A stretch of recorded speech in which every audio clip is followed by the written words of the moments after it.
என் பேர் சின்னசாமி. இது இந்த மருந்து எதுக்கு கலக்கிறோன்னா, ஏலக்காய் செடிக்கு பூச்சி விழாமல் புழு விழாமல் காய் நல்லா திறமா வர்றதுக்கு, நல்லா ஆரோக்கியமாக வர்றதுக்கு, செடி நல்லா ஊக்கமாக வர்றதுக்கு இது நல்லா இயற்கையான மருந்து தான். இது கலக்கி நாங்கள் விவசாயம் பண்ணுறோம்.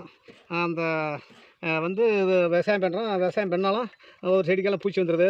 அதுக்கெல்லாம் நாங்கள்லாம் கலந்து அடித்து காயெல்லாம் விற்பனை பண்ணுறோம். நாங்களாம் விவசாயி தான்.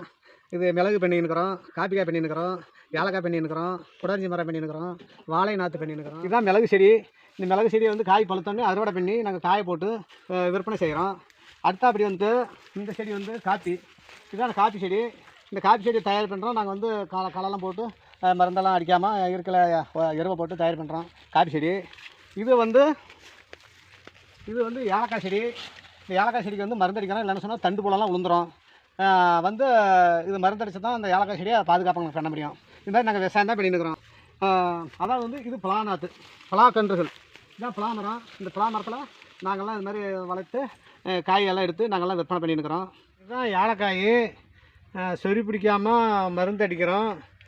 இதுதான் எல்லாமே மணப்பொருளெல்லாம் நல்லா இருக்குது. எல்லாம் லட்டு, கேக்கு இதெல்லாம் போட்டு தயார் பண்ணுறோம். நல்லா சுவையானது, மனம் வரும்.